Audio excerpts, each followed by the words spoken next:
did was actually print out the music. Wow. You know, I Fantastic. mean, yeah. So people who are composing and things are, you can have a perfectly brand new instrument that sounds mediocre, but then as it ages and you play it more and more, I know that happens with drums I've had, something happens to the molecules or something in there. I don't know scientifically what happens, but I know that it gets seasoned. It's like a pot that, you know, like certain cooks would never think of washing a pot with soap and water. They just simply do something else. That's true. And if it's seasoned with oil and garlic and stuff, you know, I would think that a coffee pot or something like that would be ruined by cleaning it a certain way, you know. And so I guess their pots are seasoned just like drums become. Same flavor. With the acoustics, you get that flavor. Or certain guys won't cook in aluminum, or you know, they want a good old iron skillet, and it's true. You know. With the iron, it's nutrition too, actually, because a lot of the iron actually comes out into the food. Oh, I didn't know that. Yeah, that's interesting. Yeah. Well, but don't you think too? You know, using acoustic as opposed to electronic, it's the person. You know, you get more of the emotion involved in the. Well, maybe that's stretching it. I was very impressed with a Japanese musician, and I hope I'm saying his name right. Tomita, have you ever heard of him? He does like a lot of Debussy things, and he uses all this electronic equipment. And he doesn't. I don't think he has one real instrument there.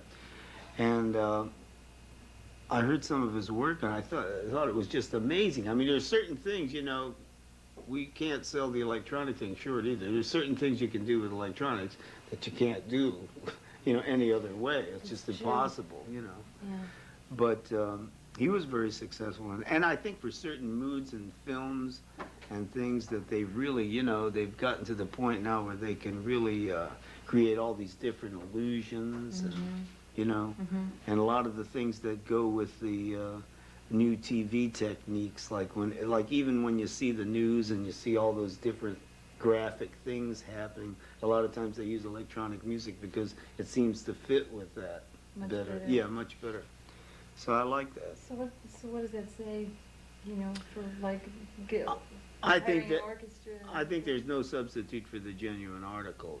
If you ask most keyboard players, what do you prefer to play? They'll tell you, I like acoustic piano.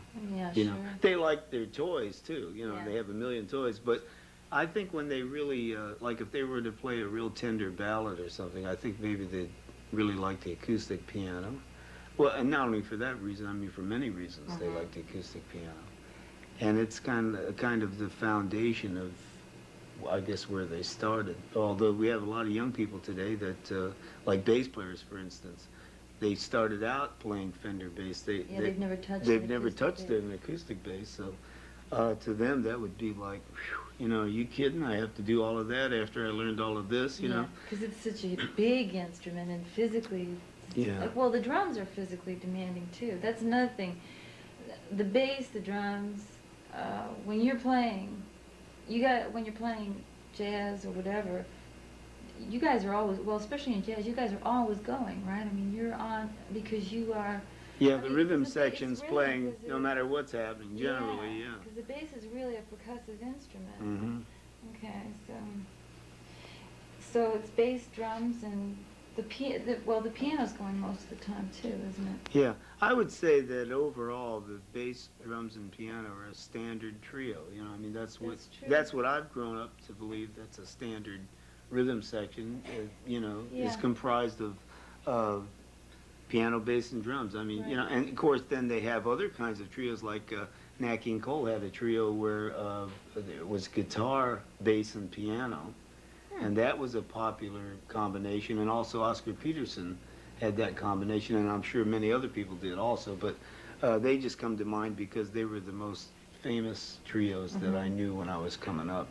And some of them get a real pulsating beat and everything without the drums. It's amazing, like, you know, Ray Brown, Herb Ellis, and Oscar Peterson had a magnificent trio. I mean, where it was, you really could tap your foot. I mean, you didn't miss the drums You that didn't much. miss They were it. pretty powerful, you know, and they made a lot of successful albums with that trio.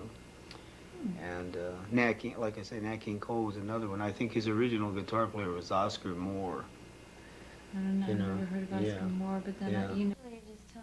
You play the piano or something, you know. Right, right. What do See, you wanna there's play always the been that drums connotation, like, you know, like, what you want to look. You want to be a musician. Why don't you be a real musician Yeah. and play a musical instrument? You know. For? Right. And yet the drums have been one of the most innovative instruments in jazz and all music. You know. I Well, think. they're essential, and Yeah. really, aren't they? Well, the first I don't know the validity of this, but the first instrument, supposedly, according to some documents, is a reed flute, you know, guy blowing through something, and, you know, and probably he didn't have holes in it or anything, he just blew through something hollow and it made a whistle, you know, kind of a whistle. And the other thing was like a hollow log that probably came around by accident too. They got burned out either in a lightning thing or something, and when you hit them, they had this certain low sound, and tribes would use these because that sound carried, and that was their way of communicating. Yeah. And then, like anything else, it became more and more sophisticated, and there are different designs. Like this guy I mentioned earlier, Emil Richards, has a big, huge, enormous collection of percussion instruments, and one of them is a water drum, where these Africans would take this log and they put a head on the top, and they have a handle on it, and they go stand in the water, and they smack it down on the water, and it changes the air pressure inside the drum, and they're beating it on the top at the same time. So they get one sound by smacking it in the water and another sound by hitting it up here. So you get kind of a boosh, boosh, boosh, and it goes up and down, and they stand in the water, and that was a way of communicating for that tribe. So there are like many, many different variations of beating on hollow logs and reeds and different size reeds. You know, they still have pictures of a lot of, now they have holes in the flute so you can change the length of the flute by closing the holes. But years ago, they didn't know how to do that, so what they did is they just tied together all different lengths of reeds, you know. Even in an orchestra? No. Well, yeah, I guess at one point that maybe they did use They that. were that limited. I mean, Yeah. it wasn't around. No, but I'm kind of still with the tribal Oh, people, okay, trying to I understand, sure. you know, get a more extended range of notes that they could use. And it's interesting to note that the Eskimos and the Indians and different people in the world use a scale of notes that was comprised of 5 notes, the pentatonic scale. So if you hear Eskimo music and Indian music, it always sounds very similar because they only used those 5 notes. Now, how that came about, I don't know. Maybe at the time the land was joined together and later it separated, or they had some way of exchanging this kind of scale, you know, throughout that kind of a tribal situation. You think it had to do with the lay of the land? Yeah, like they... Because they were using it for communication, I mean, in order to get the sound across, and then so they just kind of, these 5 notes evolved. Yeah, and the pentatonic scale is mostly Indian, like American Indian music is a pentatonic scale, and Eskimo music, but the Indian. Well, the Eskimos have totem poles, and the Aztecs have totem poles, and a lot of their religious beliefs are similar, and you know. That's true, very true. So you know, music has been a good vehicle for that. I think, you know, they have a lot. Like if you heard, it's another language. If you heard some tribal music, it would be hard to decipher if it was Eskimo or American Indian music or something the Aztecs did, or you know, all because those. it's so similar. Very similar. Well, back to the question now about the drums, the different types of drums that here, you know, in America, a musician is, you were saying, up until not too long ago, you were limited. Right. I think it's safe to say that if we went back even 25 or 30 years before the electronic thing took over, you know, that's opened up a lot of doors as far as the range of things that you hit that can, and that particular sound can be run through electronic device and then altered in, you know, as far as the imagination can go. So you're saying the electronics were responsible for the different sound in the drums because you hooked your drums up Yeah, to it electricity brought a and whole suddenly- new sound of the drums. Yeah, like have you ever seen commercials on TV where things are flashing at you? Sure, They're- montage type and stuff. in the background you hear the drums going doo doo doo doo. Well, that's all electronic stuff. You know, he might be hitting one drum and altering the sound, or he might be hitting many drums and altering the sound. You know, he could do whatever he wants to do. He could make that sound last a long time, or it could be short in duration and sound like a low bass drum. As a matter of fact, Mattel has a real good toy out that's, they call it a toy, but it's actually a nice little electronic drum set. My son had one. It just has 4 rubber pads on it, and you can program these rhythms, and it'll play by itself, or you can strike it, and it has a little memory. It can record, you know, it can remember so many bars, you know. And they have a lot of things like that now. You know. But with just doing it acoustically, you can't get that sound? Is that it? Well- Or could somebody come along and try to get that? Uh, I mean, like, would you I use get- this device now? yeah, You're this talking device about- that I made for this drum here, acoustically has, It's rearranged that entire instrument, hasn't it? I mean, Yeah. let's face it. yeah, it has certain properties that, you know.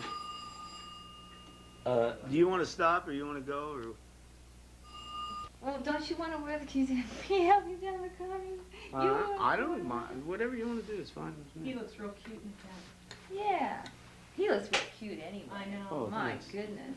Okay, well, whenever you want to start, just let me know.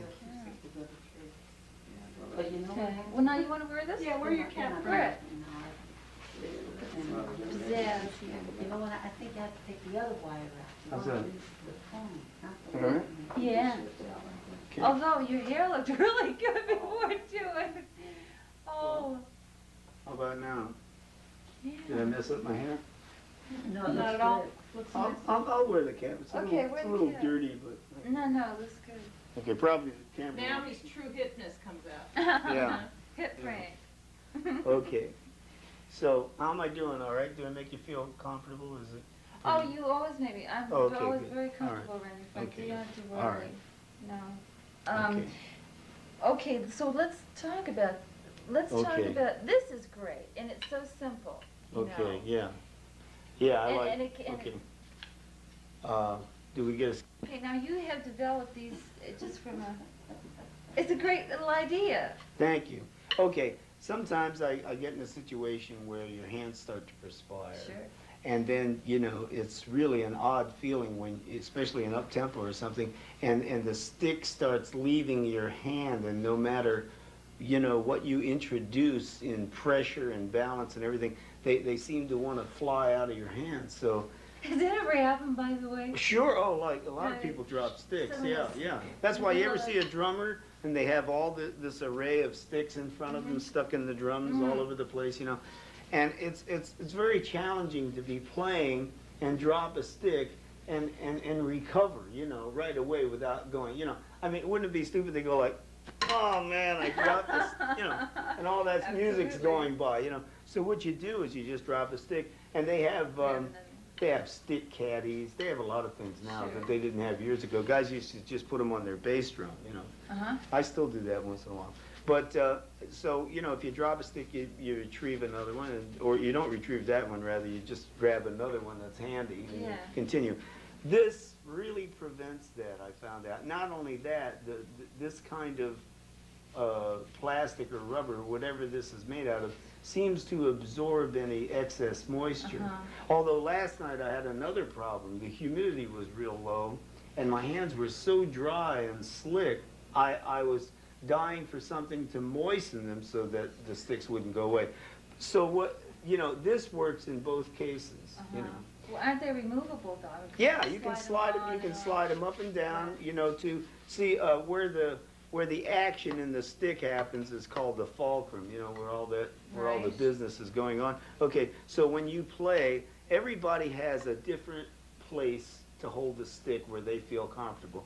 When you buy a book and you're just learning the drums, there is a correct way, like everything else, like playing a violin. There's a certain way to bow and strokes and up and down and whatever. But you know, everybody finds that certain little nook of being comfortable, and then that's where they seem to function the best, you Right. know. So these, for me, are in the right place. Now, a modern rock and roll drummer plays what they call a matched grip. You ever see these videos of the rock and roll drummers? Mhm. Most of them, I mean, some of them play like this, you know, but most of them Most do. of them are And this going- is called a matched grip. Yeah, so when they go and they're doing all that, if you look at their hands, they're matched. You know, they look exactly Right. the same. This is kind of like the old, you know, the military thing. You know what I mean? Like where see, even this practice pad is made at an angle like that because most drum books and things teach you how to play like a parade drum, and it's usually hanging on some kind of a harness deal or a strap, and the drum is cocked like that. Even the famous, what is that, the 17, Oh, the brigade band? no, the American thing with Oh, the flute, the 1776, 1776 guy, if you look at him, his drum's like that, it's on an angle. Sure. But if you look at modern day drummers, they have so many different levels of things to play. They may have their snare drum absolutely flat in front of them like a table, and all the other drums are kind of cocked like that, you know, that cascade of drums that Yeah, go I've like, noticed. okay, they all have them kind of cocked this way so that it's easily You can accessible. kinda- Yeah. Right.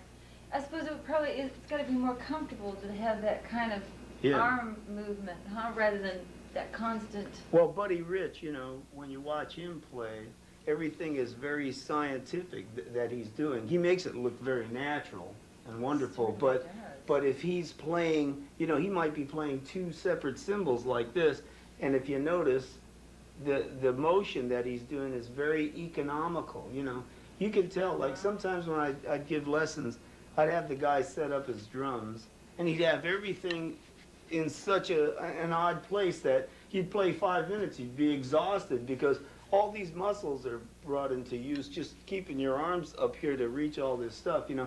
But if you watch a guy that's really, you know, into economical moves, it increases your speed if you don't have to, you know, start doing a lot of extra motion that isn't going to bring you any sound, you know. Right. So when you watch Buddy or all those guys, everything is very precise. If you were to see a slow motion picture of how he hits the drum, you know, he's incorporating maybe from here one time and from all the way back in the middle of his back another time, and maybe another time he's just using fingers like this, or, you know, like, see, I'm using my fingers right here to achieve that. And some guy might want to do it all with his wrist, and that's very fatiguing. You know what I'm saying? So there's all these things that are coming into Kind action. of motion. The economy of motion. It's like a cat. Exactly. That's what I love about cats, Yeah. is that you watch them. But, okay, so you're doing that. Now, this is very physical. You have to be very aware then of all the parts of your body, not just your arms and hands, but your Yeah. rib cage and your back and But when you play, you know, you just forget about it.